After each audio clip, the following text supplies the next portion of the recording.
अस्सलाम वालेकुम। Live with Adil Shahzeb के साथ मैं हूं आपका मेजबान। सियासी मंजरनामे पर एक बार फिर मफाहमत, मिलकर चलने और मुल्की मसाइल के हल के लिए सबको सर जोड़कर बैठने की बातें सुनने को मिल रही हैं। सियासी डेडलॉक लेकिन बरकरार है और इसको खत्म करने की कोशिशें अलबत्ता तेज हो चुकी हैं। शहर इक़्तिदार की फिजाओं में मुज़ाकरात, बातचीत, राब्तों और मुलाकातों की गूंज सुनाई दी जा रही है, लेकिन हुकूमत हो या अपोजिशन दोनों इन मुज़ाकरात पर अपनी शराइत से पीछे फिलहाल नहीं हट रहे। हुकूमत की जानिब से वज़ीर आज़म शहबाज शरीफ खुद मिलकर बैठने और मुज़ाकरात की दावत कई बार दे चुके हैं और दूसरी जानिब अहम हुकूमती रहनुमा इन मुज़ाकरात को 9 मई के वाक़यात पर माफ़ी से मशरूत कर रहे हैं। मुज़ाकरात में सबसे बड़ी रुकावट ये लोग हैं बात कर रहे हैं वो बानी पीटीआई को करार दे रहे हैं। DGISPR ने प्रेस कॉन्फ्रेंस में जब उन्होंने ये बात की थी कि 9 मई के वाक़यात पे सिद्ध के दिल से माफ़ी मांगे, उसी में उन्होंने ये कहा था कि मुज़ाकरात जो है वो सियासतदान करें आपस में, ना इस्टेब्लिशमेंट को कोई एतराज़ है ना किसी और को कोई एतराज़ है। इस राह में अगर कोई रुकावट है आज भी और इससे पहले भी तो वो एक ही बंदा है और वो बानी PTI है। मियां शहबाज शरीफ ने एज प्राइम मिनिस्टर ये बात कही कि आए बैठे बात करें। उन्होंने कतन इस वक्त ये नहीं कहा कि जी पहले आप जाके माफी मांगे और उसके बाद फिर आए तो फिर आपके साथ बात करोगे। दूसरी जानिब तहरीक इंसाफ बार बार हुकूमती पेशकश को रद्द करते हुए सिर्फ इस्टेब्लिशमेंट से मुज़ाकरात करने पर बज़िद है और हुकूमत से मुज़ाकरात करने में लचक नहीं दिखा रही। गुज़श्ता रोज हमारे प्रोग्राम में तहरीक इंसाफ के रहनुमा बैरिस्टर अली जफर ने एक बार फिर वही बात दोहराई कि मुज़ाकरात उन्हीं से होने चाहिए जिनके पास असल इख्तियारात। सच तो यही है कि बात उसी से होनी है जिसके पास एक्चुअली ताकत है। अगर सियासी पार्टीज, पॉलिटिकल पार्टीज फैसले कर सकती हैं, उनके पास ताकत है फैसले करने की, उनके पास पावर है, उनके पास जुरिस्डिक्शन है कि वो फैसले कर सकें, तो फिर सियासी जमातों के साथ आइडियल है। लेकिन हकीकत ये लगती है कि शायद फैसले वो नहीं कर पाते, ना उनके पास गुंजाइश है, ना पावर है, ना ताकत है। तहरीक इंसाफ इस्टेब्लिशमेंट से मुज़ाकरात की बात कर रही है, लेकिन इस्टेब्लिशमेंट मुज़ाकरात के लिए किसी सूरत तैयार नहीं और DGISPR मुतादिद बार अपने बयानात में ये बावर करा चुके हैं कि मुज़ाकरात सियासी जमातों कितने होनी चाहिए। लेकिन ऐसे में तहरीक इंसाफ के तर्जुमान रऊफ हसन की तरफ से ये दावा आना जो है हैरान कुन है कि तहरीक इंसाफ और इस्टेब्लिशमेंट के दरमियान ब्रेक थ्रू हो चुका है। एक ब्रेक थ्रू है, मौजूद है, और ये मैंने अपने वॉइस ऑफ अमेरिका के इंटरव्यू में भी कहा है कि ये ब्रेक थ्रू है। अब हमारी कोशिश ये है कि इस ब्रेक थ्रू को छोटा हो, लेकिन हम चाहेंगे कि इसको एक्सपैंड किया जाए, इसको बढ़ाया जाए और एक प्रॉपर डायलॉग जो है उसका आगाज किया जाए। प्रॉपर डायलॉग का आगाज किया जाए, ब्रेक थ्रू को एक्सपेंड किया जाए एस्टेब्लिशमेंट के साथ, लेकिन एस्टेब्लिशमेंट मुज़ाकरात के लिए तैयार नहीं है। एक तरफ मुज़ाकरात को कामयाब बनाने तो दूसरी जानिब नाराज रहनुमाओं को मनाने की कोशिशें भी तेज हो गई हैं। गुज़श्ता रोज बलूचिस्तान अवामी पार्टी मैंगल के सरबराह सरदार अख्तर जान मैंगल कौमी असम्बली की नशिस्त से एहतजाजन मुस्ताफ़ी हो चुके हैं, जिनको मनाने के लिए आज पहले अपोजिशन की तरफ से कोशिश की गई, जिसके बाद हुकूमत ने सरदार अख्तर मैंगल को राजी करने के लिए कमेटी तश्कील दी। हुकूमती वफ्द ने राना सनाउल्लाह की क़यादत में सरदार अख्तर जान मैंगल से मुलाकात की। इस मुलाकात वफ्द की क़यादत करने वाले मुशीर वज़ीर आज़म राना सनाउल्लाह ने कुछ इन अल्फाज में बताया। तो आज हम सरदार अख्तर मैंगल साहब के पास हाजिर हुए थे और हमने उनसे यही रिक्वेस्ट की है कि वो पार्लियामेंट का हिस्सा रहें और उन्होंने जो कल इस्तीफ़े वाली बात की है पार्लियामेंट से, तो हमने उनको ये रिक्वेस्ट की है। रिव्यू पिटीशन जो है वो हमने दाखिल कर दी है और हमारी रिव्यू पिटीशन को उन्होंने रजिस्टर्ड कर लिया है। राना साहब फरमान है रिव्यू पिटीशन रजिस्टर्ड हो गई है, लेकिन सरदार अख्तर जान मैंगल ने हुकूमत की ये रिव्यू पिटीशन मुस्तरद कर दी है। कोशिश की थी, उन्होंने कहा कि मैंने उनको बैन कर दिया। तो क्या आप अपना इस्तीफा वापस करें? अभी तक तो मेरा कोई ऐसा इरादा नहीं। आपको याद दिलाते चलें कि सरदार अख्तर जान मैंगल ने अपने इस्तीफे में यह लिखा था कि बलूचिस्तान के हालात देखकर फैसला करके आया था। मैं रियासत, सदर और वज़ीर आज़म पर अदम एतमाद का ऐलान करता हूँ। कल सरदार अख्तर जान मैंगल बलूचिस्तान के हालात पर मुस्ताफ़ी हुए, तो आज मौलाना फजलुर रहमान बलूचिस्तान के हालात पर अपने खदशात का इजहार कुछ यूं किया। आज सियासी लोगों की अहमियत खत्म की जा रही है। सियासतदानों को बाइख्तियार बनाओ, सियासतदानों को मामलात हवाले करें, सब चीजें अपने अंदर समेटना और सारे मामलात के लिए फैसलाबाद का घंटाघर बन जाना, हर चीज के लिए खुद अमृतधारा भर जाना शायद एक ख्वाहिश तो हो सकती है, लेकिन ये कभी भी मसले का हल नहीं हो सकता। अपोजिशन रहनुमा बलूचिस्तान की सूरत हाल पर खुलकर बात कर रहे हैं। आज तहरीक इंसाफ के रहनुमा असद कैसर ने इस इशू पर तमाम सियासी जमातों और स्टेक होल्डर्स को मिल बैठकर मसाइल हल करने का मुतालबा किया। जरूरत इस बात की है कि पाकिस्तान की तमाम वतन कुव्वतें, तमाम स्टेक होल्डर बैठे, सोचे और एक रास्ता मुतय्यन करे। इसलिए आज तो हमने ये तय किया है, इसमें हमने कमेटी बनाई है और जो हमारा चेयरमैन है महमूद खान जगरी साहब, उसकी नाज़रीन इन तमाम मामलों पर बात करेंगे। हमारे साथ खुद मौजूद हैं वज़ीर आज़म के मुशीर बराए सियासी उमूर राना सनाउल्लाह, जबकि आगे चलकर हमें साबिक वज़ीर आज़म शाहिद खाकान अब्बासी और पीपल्स पार्टी के रहनुमा नैयर हुसैन बुखारी ज्वाइन करेंगे। राना सनाउल्लाह साहब, thank you so much for joining us.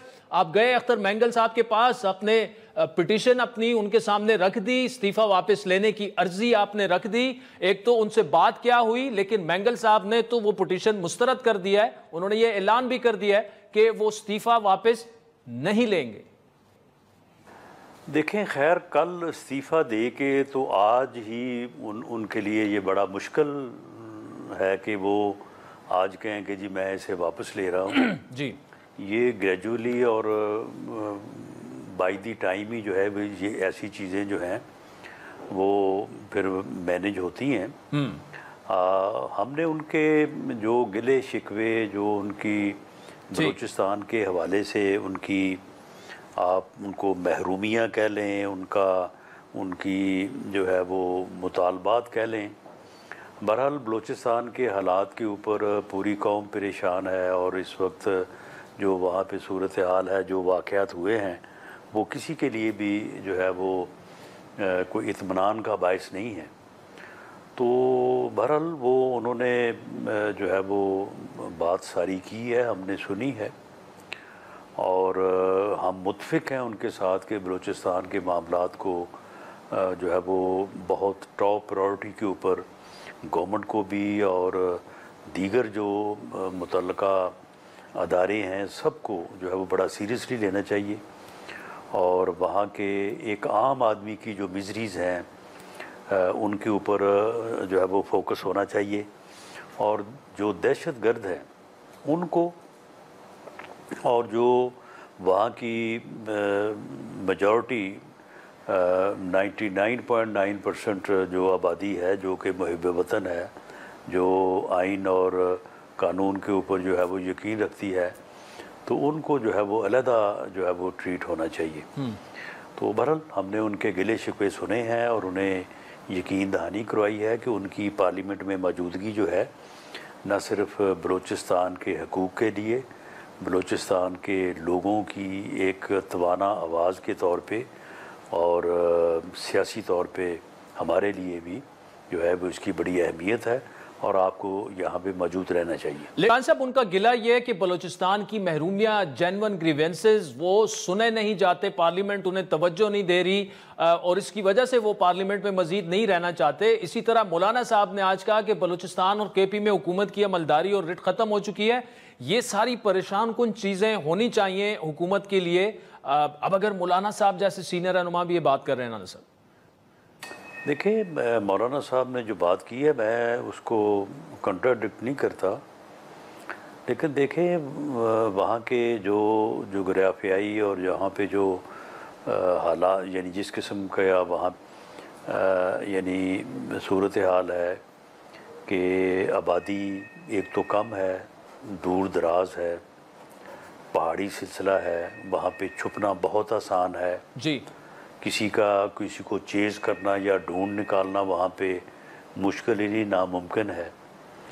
तो ऐसे में अगर कुछ लोग जो हैं वो यानी आसान टारगेट देख के तो वहाँ पे इस किस्म की बुज़दिलाना सफाकाना कार्रवाइयाँ करें, तो उसके बाद उनका ये क्लेम या ये बात कि जी वहाँ पे जो है वो अमलदारी ख़त्म हो गई है, इस बात को मैं जो है वो तस्लीम नहीं करता या मैं इस बात से मुतफिक नहीं हूँ।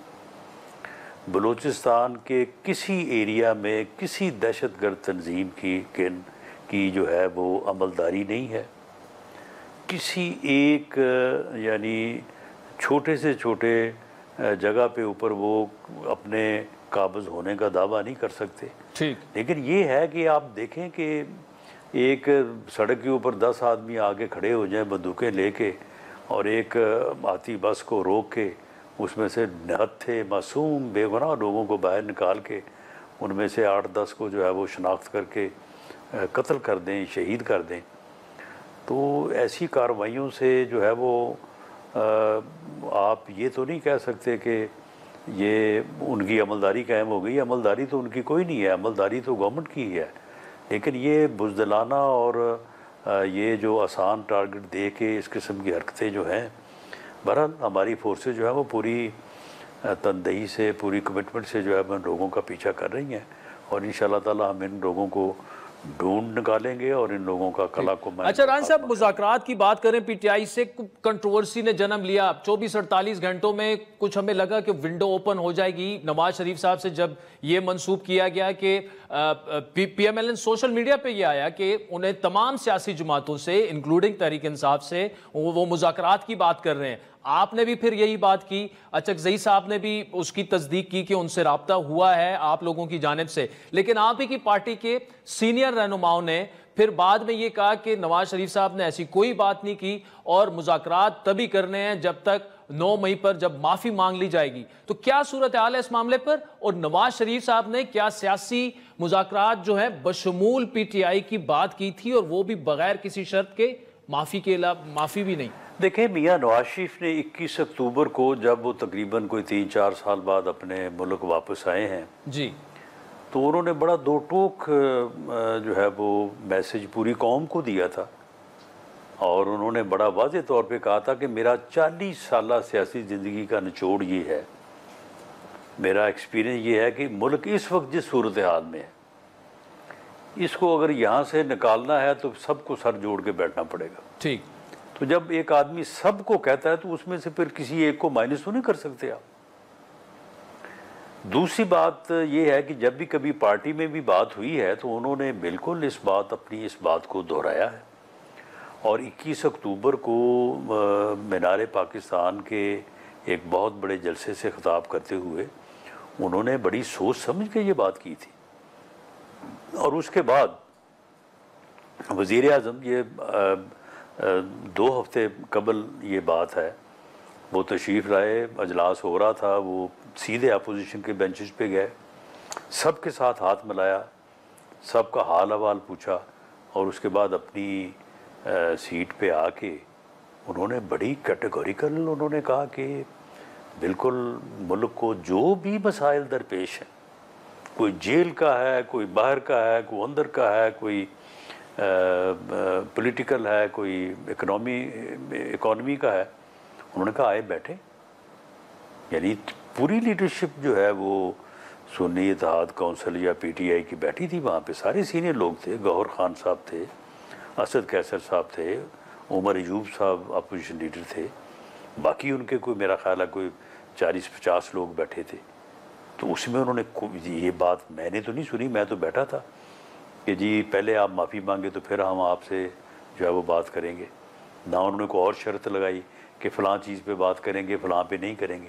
उन्होंने कहा कि जो भी जिस मसले पे भी आप बात करना चाहते हैं आए बैठे, हम तैयार हैं आपके साथ बैठे। ये बड़ी अहम स्टेटमेंट राना साहब आप दे रहे हैं। यानी हम अब ये कहने में हक बजाने में होंगे आपके इस जवाब के बाद कि नवाज शरीफ साहब पाकिस्तान तहरीक इंसाफ समेत सबसे गैर मशरूत बातचीत चाहते हैं, वो इसके लिए तैयार हैं। और तहरीक इंसाफ से जिस तरह आपने कहा, उन्होंने खुद कौमी असम्बली में बात की, जब वो कह रहे थे तो आपने कहा ये सारे मौजूद थे। जी बिल्कुल, आप जिस तरह से मैंने आपके सामने अर्ज़ किया है ये बिल्कुल आपने दुरुस्त उसकी जो है वो तशरीह की है। लेकिन अब हम इस बात को बार बार इसलिए नहीं करते कि जब भी हम बात करते हैं दूसरी तरफ से बड़ा नेगेटिव रिस्पॉन्स आता है। वो फिर इस बात को यहाँ से शुरू करते हैं कि जी ये कौन होते हैं, इनके पास क्या है, इख्तियार नहीं है, फ़लाँ नहीं है, फ़लाँ नहीं है। वो भाई हमारे पास अगर इख्तियार नहीं है, हम कुछ नहीं कर रहे, तो फिर आप हर चीज़ का इल्ज़ाम क्यों हमारे ऊपर लगाते हैं? हर चीज़ का इल्ज़ाम भी अब हमारे ऊपर ही लगाते हैं। तो ये क्योंकि उनकी तरफ से ये एक हद तक अमेज़ किस्म का नेगेटिव रिस्पांस होता है, तो उस पर फिर हमारे बाज़ हमारे जो सीनियर साथी हैं वो उसके ऊपर फिर उसी अंदाज में रिस्पॉन्ड करते हैं। जी राना साहब, मैं आपसे एग्री करता हूं कि इस वक्त मुल्क के लिए वे फॉरवर्ड इसी तरह के मुज़ाकरात हैं और गैर मशरूत तौर पर बैठना है। जिस टॉपिक पर भी बात हो, अचकज़ई साहब भी यही बात दोहरा रहे हैं, पीटीआई लेकिन बार बार ये कह रही है कि महमूद खान अचकज़ई को खान साहब ने मैंडेट भी दिया हुआ है कि आप आगे बढ़ाएं। लेकिन जब भी महमूद खान साहब से जो है आपका राब्ता तो हुआ, क्या इस रास्ते पर महमूद खान साहब के जरिए आगे चलने पर आपको कोई उम्मीद है, कोई उसके इम्कानात मौजूद हैं? देखें, जब भी उन्होंने ये बात कही है कि हमने महमूद खान अचकज़ई साहब को मैंडेट दिया है, साथ ही उन्होंने ये भी कहा है कि PMLN पीपल्स पार्टी और MQM कौमी जो हुकूमती इत्तेहाद है, इनके साथ बात नहीं हो सकती। तो फिर आप मुझे बताएं कि इससे फिर हम क्या समझें कि क्या मैंडेट दिया है उनको। यानी अगर वो मुज़ाकरात करने पे संजीदा हैं तो वो ये कहें कि हमने महमूद खान अचकज़ई साहब से कहा है कि वो वज़ीर-ए-आज़म से मिलें, मियाँ नवाज शरीफ साहब से मिलें, आसफ जरदारी साहब से मिलें, बिलावल भुट्टो से मिलें, खालिद मकबूल सिद्दीकी साहब से मिलें, बलूचिस्तान से खालिद मक्सी साहब से मिलें और उनसे बात करें। एक तरफ तो वो कहते हैं कि जी इन लोगों के साथ बात करना जो है इनको तस्लीम करने के मुताबिक है, और हम इनको तस्लीम ही नहीं करते, मानते ही नहीं है। दूसरी तरफ एक बात करते हैं कि जो वो हमने मैंडेट दिया हुआ, भी किस बात का मैंडेट दिया हुआ है? आखिर हम भी तो इन चीज़ों को सोचते हैं, समझते हैं। तो इसलिए हमारा ये ख्याल है कि मीडिया जो है वो यानी से बचने के लिए या वहाँ पे एक मौक़िफ़ लेने के लिए उन्होंने कहा कि जी नहीं, हमने इख्तियार दे के तो फलां साहब को ये कहा कि वो बात करें। तो असल में ये है कि वो सिर्फ इस्टेब्लिशमेंट से बात करना चाहते हैं, वो सियासी जमातों से बात नहीं करना चाहते। राना सनाउल्लाह साहब, आप हमारे साथ मौजूद रहेगा। नाज़रीन, राना सनाउल्लाह साहब से ब्रेक के बाद ये इंटरेस्टिंग गुफ्तगू जारी है।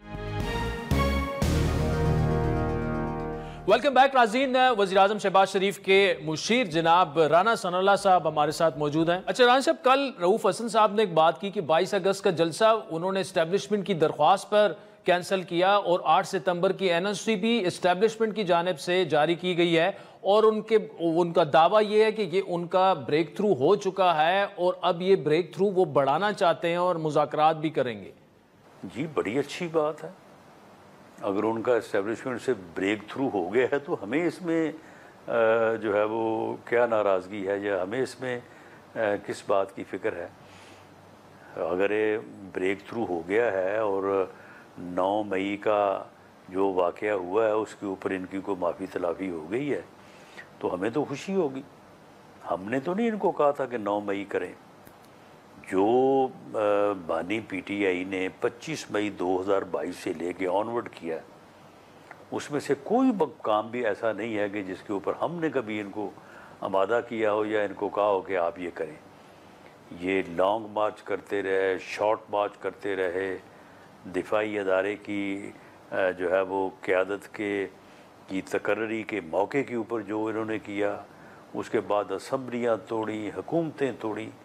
यानी मामला ये है कि ये तो मुसलसल एक ही तरह के अमल जो है वो करते आ रहे हैं और करते जा रहे हैं। तो हमने तो कभी इनको जो है वो इस बारे में तहरीक नहीं दी, बल्कि हमने तो हमेशा इनको कहा कि अपने मामलात को जो है वो बेहतर करें।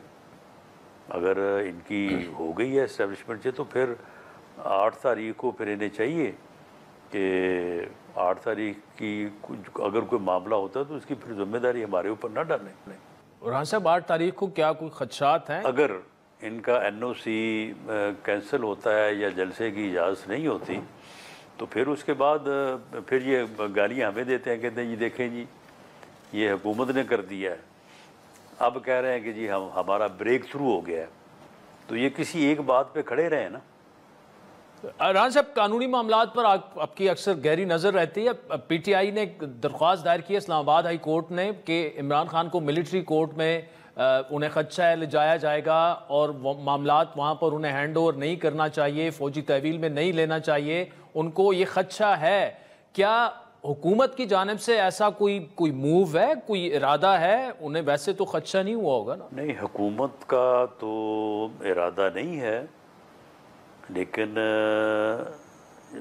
ये सारी बात जो है वो उस अथॉरिटी के पास है या उस इन्वेस्टिगेशन इंक्वायरी टीम के पास है जो फैज़ हमीद साहब के केस को जो है वो हैंडल कर रही है। उन्होंने अभी तक इस बारे में हुकूमत को या किसी को भी आगाह नहीं किया। इवन ख्वाजा आसिफ साहब अपने डिफेंस मिनिस्टर हैं, वो अभी कल ही कह रहे थे कि इस बारे में उनके इल्म में कोई बात नहीं है। लेकिन इनकी इस रिट से मुझे ये डाउट हो रहा है कि इनको पता चल चुका है, क्योंकि वो कहते हैं ना कि चोर की दाढ़ी में तिनका। इनको पता है कि हमने फैज़ हमीद साहब के साथ मिल के जो कुछ किया हुआ है, तो ये सारी चीज़ें जो है वो सामने आ चुकी हैं। तो उसके बाद फिर ये हो सकता है कि हमें उसमें जो है वो प्रोसिक्यूट किया जाए उस केस में। मार्शल जो कोर्ट मार्शल है जो, तो इनकी ये जो रिट करना है, इसकी बुनियाद पे मैं कहता हूँ कि ये मामला जो है ये दुरुस्त होगा। अच्छा राना साहब, आपके बड़े सीनियर रहनुमा जो हैं वो अक्सर तस्करा करते रहते हैं कि जी इमरान खान और जनरल फैज़ वाला मामला अंजाम को पहुँचने वाला है चंद दिनों में। यहाँ तक कहा जा रहा है कि इमरान खान के खिलाफ वादा माफ गवाह भी तैयार हो चुके हैं। क्या ऐसा है? और यकीनन इन लोगों के इल्म में ये चीज़ें हैं कि मामलात का किस नहज तक पहुँच चुके हैं? नहीं, ये क्या सराइयाँ हैं, अभी तक किसी के साथ ये बात शेयर नहीं हुई। अभी तक वही DGPR की वो प्रेस रिलीज ही है, उसमें से ही जो है वो चीज़ें अखज़ हो रही हैं, एनालाइज हो रही हैं और क्या सराइयाँ हो रही हैं। अभी तक उसके अलावा कोई और वाज़ेह चीज़ नहीं है। राना साहब, नून लीग के बड़े सीनियर रहनुमा वफाकी वज़रा वो ये बातें कर रहे हैं, जनरल फैज़ और बानी PTI के राब्तों के सबूत आ चुके हैं, मौजूद हैं, और इमरान खान साहब जेल में फलां फ़ोन पर बात करते थे जनरल फैज़ के साथ।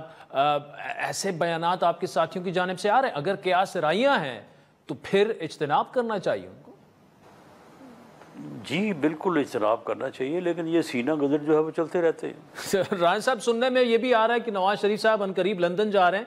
एक तो यकीनी तौर पर ट्रीटमेंट के लिए जा रहे हैं, क्या उनका प्लान है और कब तक वो वहाँ रुकेंगे? मेरा ख्याल है कि अगर गए तो अभी इस बारे में कोई प्रोग्राम फाइनल या अनाउंस नहीं हुआ। अच्छा, तो मेरा ख्याल है कि हफ्ते 10 दिन के लिए जाएंगे और वो मेडिकल चेकअप होगा। अच्छा, मौजूदा गवर्नमेंट की जो परफॉर्मेंस और गवर्नेंस है उस पर काफ़ी लोग एतराज़ात सवालात करते हैं। महंगाई एक बड़ा आंसर है। क्या नवाज शरीफ साहब अपनी हुकूमत की कारकर्दगी से मुतमईन है? जी, वो इस कारकर्दगी में ख़ुद शामिल हैं, उनकी गाइडेंस शामिल है, उनकी डायरेक्शन शामिल है। वो पूरी तरह से जो बुनियादी नोयत के मामले हैं उनमें वो बाकायदा जो है उनको ब्रीफ किया जाता है, उनसे रहनुमाई ली जाती है और वो बाकायदा जो है वो पूरी दिलचस्पी लेते हैं। तो इसलिए वो न सिर्फ मुतमईन है बल्कि वो ये सारे मामलात में जो है वो उनका अपनी इनपुट है। राना सनाउल्लाह साहब, thank you so much for joining us. नाज़रीन, आपने सुना कई ब्रेकिंग न्यूज़ राना सनाउल्लाह साहब के इंटरव्यू में मौजूद हैं, जिसमें उनका ये कहना कि नवाज शरीफ साहब ने फ्लोर ऑफ द हाउस पे कौमी असम्बली में ये बात की है कि तहरीक इंसाफ के साथ गैर मशरूत मुज़ाकरात जो हैं वो होने चाहिए। और उन्होंने यहाँ तक कहा कि असद कैसर भी मौजूद थे, उमर अयूब भी मौजूद थे, बैरिस्टर गौर जो कि PTI के रहनुमा हैं, चेयरमैन हैं, वो भी मौजूद थे। तो ब्रेक के बाद नाज़रीन हम गुफ्तगू करेंगे साबिक़ वज़ीर-ए-आज़म शाहिद खकान अब्बासी से। उन्हें भी अचकज़ई साहब ने ऑफ़र दी है कि उनकी जमात जो है वो अपोजिशन में शामिल हो जाए, उनके साथ इत्तेहाद में। क्या जवाब है उनका? ब्रेक के बाद उनसे तफसीली गुफ्तगू। वेलकम बैक नाज़रीन। ब्रेक से पहले राना सनाउल्लाह साहब की तफसीली गुफ्तगू आपने सुनी, जिसमें उन्होंने ये इंकशाफ किया कि साबिक वज़ीर आज़म नवाज शरीफ साहब, जो नून लीग के कायद भी हैं, वो गैर मशरूत मुज़ाकरात चाहते हैं तहरीक इंसाफ से भी। और ये बात जो है नवाज शरीफ साहब ने कौमी असम्बली के फ्लोर पर ऐसी जगह पे की जहाँ राना साहब भी मौजूद थे और तहरीक इंसाफ की क़यादत भी मौजूद थी। इसके अलावा तहरीक इंसाफ का वफ़द जो है वो सरदार अख्तर मैंगल के पास भी पहुँचा और अख्तर मैंगल साहब की स्टेटमेंट ये है कि वो मुझे कायल करने आए थे, मैंने उनको कायल कर लिया। उससे पहले जो हुकूमती वफ्द उनसे मिला, राना सनाउल्लाह साहब उनसे मिले, उससे बाद मैंगल साहब ने यही कहा कि मैं इस्तीफ़ा वापस नहीं लूँगा। इसके अलावा महमूद खान अचकज़ई साहब भी बड़े एक्टिव हैं। उन्होंने कल साबिक वज़ीर आज़म शाहिद खाकान अब्बासी से मुलाकात भी की और उन्हें बाकायदा ये दावत भी दी कि आप हमारे अलायंस में शामिल हो जाएं। इन तमाम मामलात पर गुफ्तगू करेंगे। ख़ुद साबिक वज़ीर आज़म शाहिद खाकान जो है वो हमारे साथ मौजूद है। भाई साहब, thank you so much for joining us. पहले तो सर ये बताइएगा कि अचकज़ई साहब ने आपको बाकायदा दावत दी, तो आपका जवाब क्या है? क्या आपकी जमात जो है वो शामिल हो जाएगी तहरीक इंसाफ और महमूद खान अचकज़ई के अलायंस में? नहीं, देखिए, महमूद खान तकरीबन 30 साल से हमारी दोस्ती है, मेरे बुज़ुर्ग हैं, सियासत में उनका एक मुकाम है। जब भी इस्लामाबाद आते हैं मुझे हुक्म करते हैं, हमारी मुलाकात हो जाती है, गपशप लगाते हैं जी। तो कल उन्होंने 2 बातें की जी। उन्होंने कहा कि पहली बात तो ये है कि हमें आइन के रास्ते पर चलना है और कोई और रास्ता है नहीं। आज मसाइल का हल ये है कि हम सब आइन के रास्ते पर आ जाएं। दूसरी उन्होंने बात की कि आज के मामलात का हल ये है, जो मुल्क की मुश्किलात हैं, कि सब एक टेबल पर बैठें और आगे के रास्ते का तयन करें। मैंने उनसे कहा, मैं हम तो बिल्कुल इस बात से इत्तेफाक करते हैं। ठीक। तो जहाँ तक अलायंस में शामिल होने की बात है, मैंने कहा मैं आपसे जो बातें कर रहे हैं मैं मुकम्मल इत्तेफाक करता हूँ, लेकिन आप पुरानी सियासी जमातें, हम तो अभी नए अपनी पार्टी को ऑर्गेनाइज कर रहे हैं, तो आपकी सोच के साथ हैं, लेकिन अभी अलायंस का हिस्सा हम शायद नहीं होंगे। अभी मुशावरत करेंगे हम जमात में। ठीक, लेकिन ज्यादा गालिब इम्कान यही है कि आप नहीं जाएंगे उनके साथ, आप एक अलग पहचान अवाम पाकिस्तान की जी, जब जमात जगह हासिल कर रही है तो अलायंस में जाकर फिर आप उसके अंदर एक गुम जाते हैं। अच्छा अच्छा भाई साहब, जो ये मामला है मुज़ाकरात का, अचकज़ई साहब भी कह चुके हैं मुज़ाकरात होने चाहिए, तहरीक इंसाफ का भी कह रही है, सियासी जमातों का मैंडेट मुज़ाकरात का इमरान खान ने अचकज़ई को दे दिया है। फिर वो शोशा छोड़ देते हैं कि हमने इस्टेब्लिशमेंट से मुज़ाकरात करने, ये तो सारी कठपुतलियाँ हैं। आज अभी राना सनाउल्लाह साहब उन्होंने ये कहा कि नवाज शरीफ साहब जो हैं वो मुज़ाकरात करना चाहते हैं पाकिस्तान तहरीक इंसाफ के साथ भी, और बग़ैर किसी मतलब पेशगी शराइत के। तो ये मामला किस तरफ आगे जाएगा, और नवाज शरीफ साहब की ये जो सोच है यही वे फॉरवर्ड है आपका? देखिए, पहली बात ये है कि मुज़ाकरात का लफ्ज़ दुरुस्त नहीं है, ये मुशावरत है। अच्छा, मुज़ाकरात फरीकों में होते हैं, ये सियासी जमातें हैं, इनको बैठकर आज मुशावरत करनी है बराबरी की बुनियाद पर। इमरान खान साहब भी अपने दुख दर्द छोड़कर घर छोड़कर आए, हुकूमत भी अपने जो मसाइल हैं मैंडेट के हैं जो भी है वो घर छोड़ के आए। आज सियासी जमात के तौर पर बैठें तमाम और आगे के रास्ते का तयन करें कि रास्ता है क्या। मुल्क तो नहीं चल रहा ना, ये सब जमातें PMLN, पीपल्स पार्टी, PTI सारी इक़्तिदार में रह चुकी हैं। ठीक, इन्होंने कुछ दिया मुल्क को। मुझे पिछले 2018 के बाद एक फैसला बता दें जो हुकूमत ने किया हो, जो मुल्क के मुफाद में हो। अच्छा, एक फैसला बता दें। नहीं है, क्योंकि आज वो सलाहियत ही नहीं रही, वो शायद बदकिस्मती से वो सोच भी नहीं है, वो फिक्र भी नहीं है। अजीब से हालात हैं मुल्क के अंदर। तो आज पॉलिटिकल लीडरशिप की जिम्मेदारी है कि मुशावरत करें, आगे के रास्ते का तयन करें। लेकिन पॉलिटिकल लीडरशिप, फॉर एग्जांपल, 2 लोगों की अब बात करते हैं। एक नवाज शरीफ साहब हैं, दूसरी जानिब जो है इमरान खान साहब हैं, वो खुद तो जेल में हैं। तो इमरान खान साहब जो हैं वो तो बैठना ही नहीं चाहते, सियासी मुशावरत आप कह दें, मुज़ाकरात आप कह दें। दूसरी जानिब गवर्नमेंट है, पहले शहबाज शरीफ साहब बगैर शराइत के ऐलान कर चुके हैं आए बैठे मुज़ाकरात करें। अब नवाज शरीफ साहब का कहना भी बहुत बड़ी बात है। आप एक सियासी जमात के रहनुमा हैं, आप भी यही बात कर रहे हैं, महमूद खान अचकज़ई साहब भी ये बात कर रहे हैं। इस सारे उसमें मिसफिट कौन है? सारे कह रहे हैं? सारे मिसफिट हैं। अच्छा, क्योंकि आप सबको अपना मौक़िफ़ घर छोड़ना होगा। यहाँ पर मुज़ाकरात नहीं है, यहाँ फरीक नहीं है कि वहाँ इमरान खान साहब की बात होगी, यहाँ पर मियाँ साहब बात करेंगे। ये तमाम पॉलिटिकल पार्टीज जो है, सबसे पहले इनको बैठना पड़ेगा, मुशावरत करें और अवाम के सामने ये बात रखें कि मुल्क के रास्ता वो क्या देखते हैं। आखिर मसला सियासत क्यों की जाती है? मुल्क के मामलात बेहतर करने के लिए, अवाम के हालात बेहतर करने के लिए। तो उसमें अगर आपकी कोई आपस में मुश्किलात हैं, ये आपस में कोई दुश्मनी तो है नहीं ना, इलेक्शन लड़ते हैं सिर्फ आपस में। वो ज़माना गुजर गया इलेक्शन का। अच्छे हुए बुरे हुए वो बाद में फैसला कर लें उन इलेक्शन का क्या करना है। ये इलेक्शन चलने वाले नहीं है, ये पार्लियामेंट चलने वाली नहीं है, वो अलग बात है। लेकिन आज कम से कम एक यूनाइटेड फ्रंट हो कि इस मुल्क के सियासतदान जो हैं वो ये चाहते हैं। वो क्या चाहते हैं? आप ये कह रहे हैं कि मौजूदा निज़ाम, मौजूदा हुकूमत, मौजूदा असम्बलियाँ चलने वाली नहीं है? नहीं, चल सकती नहीं है। ये गैर फितरी बात है कि आपके पास मैंडेट ना हो और आप चल रहे। इमरान खान साहब का क्या मसला था? मैंडेट नहीं था। 3 साल 8 महीने मुल्क ज़ाया कर दिए।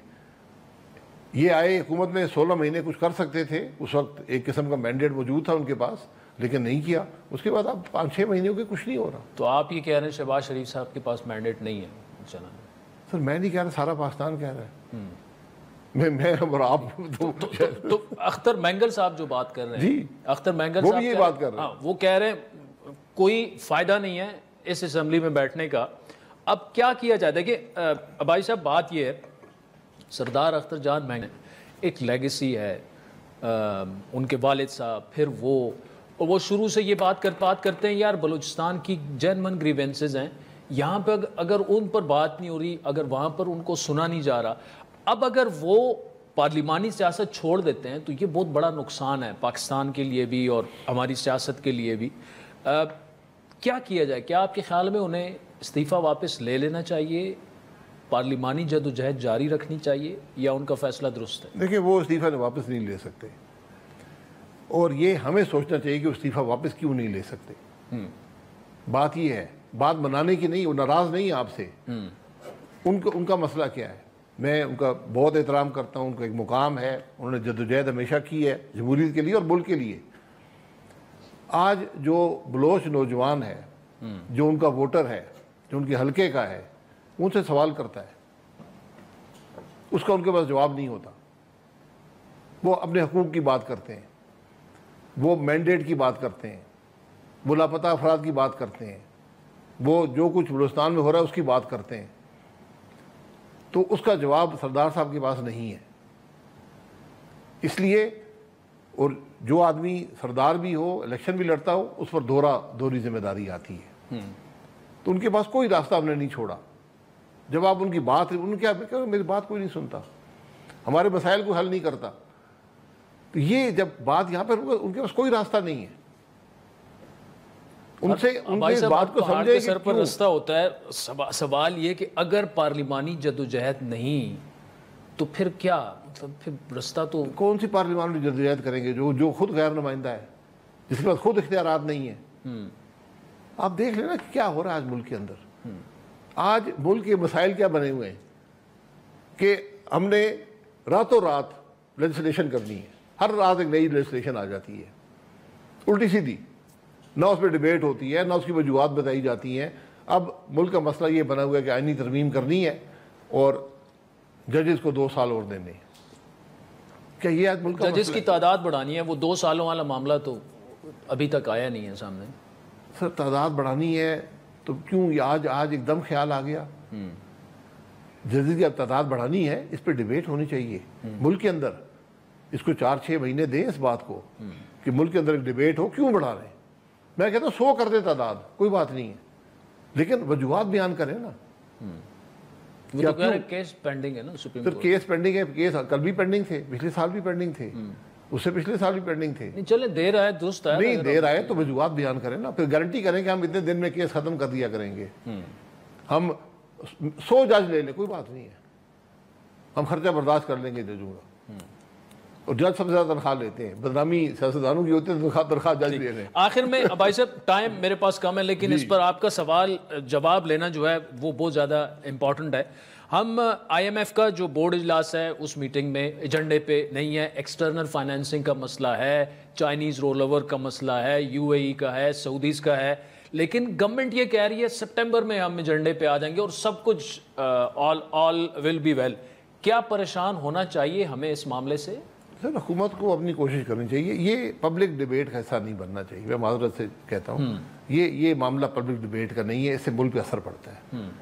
आपके स्ट्रक्चरल इश्यूज हैं, आपने जो कमिटमेंट्स की हैं पूरी नहीं हो रही, वो हो जाएंगी, आपने मेहनत करनी है।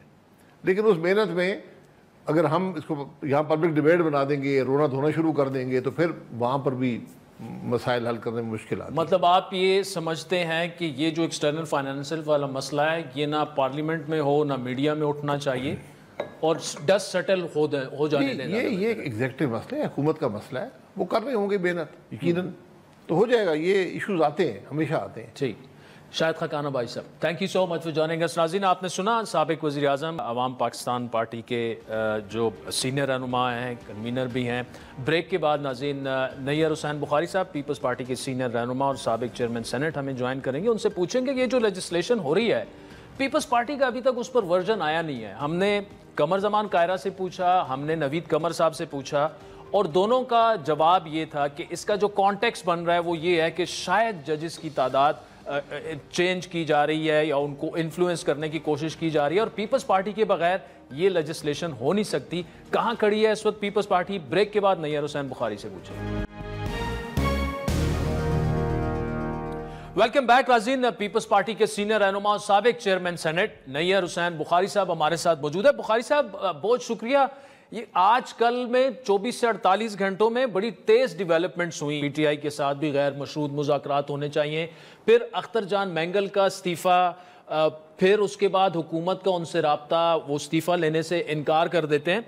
जरदारी साहब जो हैं वो फ़िलहाल नॉर्मली वो एक्टिव हो जाते हैं, और अख्तर जान मैंगल के साथ उनके बड़े करीबी मरासिम भी हैं। क्या इसमें पीपल्स पार्टी कोई किरदार अदा करने का सोच रही है कि अख्तर जान में उनके पास PTI का वफ्द भी गया, हुकूमती वफ्द भी गया, हुकूमत आपको भी ऑफ कोर्स रिप्रेजेंट करती है, लेकिन पीपल्स पार्टी की क्या सोच है? उन्होंने जिस वजह से और किन वजूहात की वजह से इस्तीफ़ा दिया? शुक्रिया। गुजारिश ये है कि अख्तर मैंगल साहब बलूचिस्तान की नुमाइंदगी करते रहे हैं, वो चीफ मिनिस्टर भी रहे हैं, और उनकी फैमिली जो मेजर पॉलिटिकल ऑफिसेस होते हैं प्रोविंस में वो भी उनके पास रहे हैं, और पिछली गवर्नमेंट में भी वो शरीक थे जो PDM की गवर्नमेंट थी, और अभी भी वो ऑल्दो अपोजिशन में थे, लेकिन उनका रेजिग्नेशन जो है ये बड़े कंसर्न्स शो करता है कि बलूचिस्तान से एक इम्पॉर्टेंट पर्सनालिटी जिसको आवाम ने मुंतखब करके भेजा वो क्यों रिज़ाइन कर रहे हैं। और इसीलिए स्पीकर साहब ने आज एक डेलीगेशन कॉन्स्टिट्यूट किया, जिस पे जो पॉलिटिकल पार्टीज़ अलायंस में हैं उनके नुमाइंदे थे, हमारे नुमाइंदे भी उसमें शरीक थे, जनाब एजाज जखरानी साहब, और उनसे रिक्वेस्ट की कि जो पॉलिटिकल अनस्टेबिलिटी नज़र आ रही है इस गवर्नमेंट की अलायंस की, जो पॉलिटिकल पार्टीज़ हैं उनकी सोच है कि पाकिस्तान में पॉलिटिकल स्टेबिलिटी आनी बहुत ज़रूरी है, वो हमारी मुल्क की इंटेग्रिटी के लिए और सॉलिडारिटी के लिए बहुत इम्पोर्टेंट है, और इसीलिए रुजू किया। जहाँ तक जरदारी साहब का रोल है, ऑब्वियसली वो प्रेसिडेंट ऑफ पाकिस्तान है, वो रियासत को रिप्रेजेंट करते हैं, वो फेडरेशन की तक़वियत पे बिलीव करते हैं, और उन्होंने डेवोल्यूशन के हवाले से भी अपना किरदार अदा किया जब वो पहले प्रेसिडेंट थे। तो ये बिल्कुल डेवलपमेंट है, लेकिन इस पर तमाम पॉलिटिकल फोर्सेस को बैठ के बात करनी चाहिए। अगर पॉलिटिकल फोर्सेस आपस में डायलॉग नहीं करेंगी तो कौन डायलॉग करेगा? और पॉलिटिकल फोर्सेस और पॉलिटिकल लीडरशिप हमेशा डायलॉग पे बिलीव करती है। पाकिस्तान पीपल्स पार्टी बिल्कुल बुखारी साहब, मैं आपसे एग्री करता हूँ, और अगला सवाल इसी से जुड़ा है, इसीलिए मैं आपको इंटरप्ट कर रहा हूँ। ये जो डायलॉग की बात है, अब राना सनाउल्लाह साहब ने आज इस बात की तस्दीक की है कि नवाज शरीफ साहब भी तहरीक इंसाफ समेत तमाम सियासी जमातों से डायलॉग की बात कर रहे हैं, और बगैर शराइत के कुछ सीनियर रहनुमाओं ने नून लीग के ये कहा कि पहले आप 9 मई की माफी मांगे फिर डायलॉग होगी, लेकिन राणा साहब ने इसकी कैटेगोरिकली तरदीद किया और उन्होंने कहा कि नवाज शरीफ साहब ने कौमी असेंबली के फ्लोर पर ऐसे वक्त में ये बात की है जब असद कैसर भी मौजूद थे, उमर अयूब भी मौजूद थे, बैरिस्टर गौहर भी मौजूद थे। आप इस डेवलपमेंट को कैसे देख रहे हैं और पीपल्स पार्टी का इस पर क्या नुक्ते नज़र है? देखिए, बात यह है कि एक तो जो पॉलिटिकल पार्टीज़ हैं उनकी लीडरशिप को जो भी मौक़िफ़ इख्तियार करना चाहिए वो कंसेंसस से करना चाहिए। और बिलाशुबा जो लाहौर की मीटिंग थी उस पर भी एक बयान आया मियाँ नवाज शरीफ साहब का कि वो पॉलिटिकल फोर्सेस को बैठ के बात करनी चाहिए, लेकिन कुछ मिनिस्टर्स के जो बयानात आए वो उस बात की तायीद नहीं करते थे। और ये मैं समझता हूँ कि ये उनकी इंटरनल मामला है, लेकिन ये उनको गौर करना चाहिए कि पॉलिटिकल पार्टीज़ जो हैं वो अपने लीडर को फॉलो करती हैं। मेरी जमात हमेशा एक कंसेंसस डेवलप करती है गुफ्त शनीद से विद इन पार्टी, और फिर जब पॉलिटिकल पार्टीज़ की लीडरशिप डिसीजन करती है तो फिर उस डिसीजन को फॉलो करना पड़ता है। भला किसी जगह आपको डिसएग्रीमेंट भी हो, लेकिन डिसएग्रीमेंट विद इन पार्टी जो है वो डिस्कस भी होता है, डिबेट भी होता है, लेकिन वंस डिसीजन इज़ टेकन तो फिर इर्रेस्पेक्टिव आप एग्री करें ना करें, आपको वो डिसीजन फॉलो करना चाहिए। यही बदकिस्मती है पीटीआई के साथ। पीटीआई के साथ जो मिल के आता है मियाँ इमरान खान साहब को, और हर किसी की अपनी ज़ुबान होती है, किसी का कोई मौक़िफ़ होता है, इनकी कंसिस्टेंसी नज़र नहीं आती। लेकिन पाकिस्तान पीपल्स पार्टी बिलीव करती है हमने मुश्किल हालात में भी अपने ओपोनेंट्स के साथ मुज़ाकरात किए। हम बड़े मुखालिफिन थे 90 के दौर में नून के साथ, लेकिन मोहतरमा शहीद ने चार्टर ऑफ डेमोक्रेसी किया, गुफ्त शनीद किया। तो पॉलिटिकल इश्यूज़ पॉलिटिकल डायलॉग से रिज़ॉल्व होते हैं ना, झगड़े से तो रिज़ॉल्व नहीं होते। दुनिया में भी इश्यूज़ जो है रिज़ॉल्व डायलॉग से होते हैं। तो हम समझते हैं कि पाकिस्तान के जो मसाइल हैं अभी, इकॉनमी के जो मसाइल हैं, इनको पॉलिटिकल लीडरशिप ने ही तो हल करना है, और पॉलिटिकल लीडरशिप तब हल कर सकेगी जब वो आपस में बैठ कर मशावरत करेगी, अपना पॉइंट ऑफ व्यू देगी, दूसरे का पॉइंट ऑफ व्यू सुनेगी, कोई कंसेंसस डेवलप करने की बुखारी साहब इसमें एक छोटा सा सवाल है, आप जारी रखिए कि जो राना सनाउल्लाह साहब बात कर रहे हैं कि कोई शर्त नहीं है 9 मई की माफ़ी वगैरह, और वो तहरीक इंसाफ के साथ सियासी हम जब मुज़ाकरात करेंगे, क्या अब पीपल्स पार्टी इस पॉइंट ऑफ व्यू को सपोर्ट करती है कि बग़ैर शराइत के 9 मई की माफ़ी के बग़ैर जो है आप बैठें और सियासी मुज़ाकरात करें पीटीआई से? देखिए, इस पर मैं ज़ाती तौर पर मौक़िफ़ नहीं दे सकता इस वक्त आपको, क्योंकि मेरी क़यादत हमेशा मुशावरत करती है अपनी लीडरशिप से।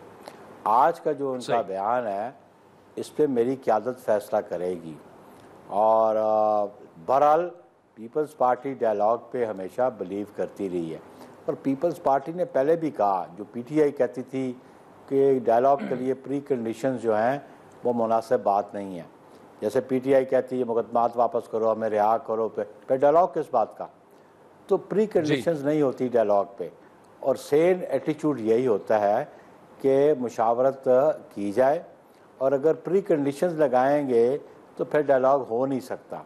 और मैं समझता हूँ कि ये जो राना सनाउल्लाह साहब ने बात की है होपफुली ये मियाँ साहब ने की होगी, क्योंकि मियाँ साहब को एज अ स्पोक्स पर्सन तो राना सनाउल्लाह साहब है, लेकिन इनको देखना पड़ेगा कि ख्वाजा आसफ की स्टेटमेंट को देखना पड़ेगा, इनको देखना पड़ेगा एहसन इकबाल की स्टेटमेंट देखना पड़ेगा। बुखारी साहब, उन्होंने उन्होंने 4 दफ़ा ये उन्होंने कहा, नवाज शरीफ ने बार बार पार्टी फोरम्स में ये बात की है, इजलासों में ये बात की है, और फिर ये कहना कि कौमी असम्बली में जब उन्होंने ये बात की तो तहरीक इंसाफ की क़यादत भी खड़ी हुई थी। इसके बाद तो मतलब उनकी बात फिर माननी पड़ेगी। ये तो फिर जो PMLN के मिनिस्टर्स हैं या उनकी जो लीडरशिप है उसको फिर इस बात पे अपना मौक़िफ़ देना चाहिए, क्योंकि ज़िम्मेदारी का सबूत देते हुए फ्लोर ऑफ द हाउस पे बात की गई है, एक आम को प्रेस कॉन्फ्रेंस नहीं है। लेकिन पाकिस्तान पीपल्स पार्टी हमेशा डायलॉग पे बिलीव करती है, और जहाँ तक केसेस हैं obviously law would takes its course, उसको लेना चाहिए। ठीक वो तो कानून से बालातर कोई भी नहीं है। करने चाहिए। बुखारी साहब, टाइम हमारे पास कम है, लेकिन एक इंपॉर्टेंट इशू पे आपका मुझे ओपिनियन चाहिए। ये जो जजेस की तादाद बढ़ाने वाला मामला है, क्या पीपल्स पार्टी से इस पर मुशावरत की गई है? ये जो बिल सेनेट में भी टेबल हुआ और पूरा सारा, और क्या आप इसकी हिमायत करेंगे या मुखालफत करेंगे? क्योंकि कमर जमान कायरा साहब हों या नवीद कमर साहब हो, सीनियर क़यादत है पीपल्स पार्टी की, इन दोनों ने जो है हाँ में जवाब नहीं दिया। उन्होंने यही कहा कि यार कॉन्टेक्स्ट उसका ये बन रहा है कि जज की तादाद जो है आगे पीछे करने की कोशिश है, एक उस कंसर्न ये है, तो अभी अब फैसला नहीं हुआ। आप क्या कहिएगा सर? देखिए, बात यह है कि पहली बात यह है कि ये गवर्नमेंट का बिल इंट्रोड्यूस नहीं हुआ, ये बतौर प्राइवेट मेंबर बिल इंट्रोड्यूस हुआ है। तो अब मेरी जमात का तो असूल था कि जब हम बतौर member parliament private bill move करते थे तो हम अपनी क़यादत को ऑन बोर्ड लेते थे। मुझे मुल्क याद है, मोहतरमा शहीद के ज़माने में भी एक कमेटी कॉन्स्टिट्यूट थी, जिस कमेटी का मैं ख़ुद मेंबर था, और जब मैं मेंबर नेशनल असेंबली था तो प्राइवेट मेंबर्स के लिए ये पाबंदी थी कि वो बिल मूव करने से पहले उस कमेटी से ज़रूर रुजू करें। अब मुझे नहीं पता कि इंटरनल जो इनके सिस्टम है पॉलिटिकल पार्टीज़ का जिन्होंने मूव किया है उनका क्या है, लेकिन ऑब्वियसली इस पर अगर गवर्नमेंट सपोर्ट करती है, हम गवर्नमेंट के अलाई हैं, तो गवर्नमेंट फिर ऑब्वियसली मेरी क़यादत से बात करेगी। जब मेरी क़यादत से बात करेगी तो फिर ही हमारा मौक़िफ़ सामने आएगा। ठीक। नैयर हुसैन बुखारी साहब, नाज़रीन, पीपल्स पार्टी सीनियर रहनुमा और साबिक चेयरमैन सेनेट हमारे साथ मौजूद थे। नाज़रीन, आज के प्रोग्राम पर फीडबैक ज़रूर दीजिएगा। हमारा ट्विटर हैंडल है @आदिल शाहज़ेब। इजाज़त दीजिए, खुदा हाफिज़।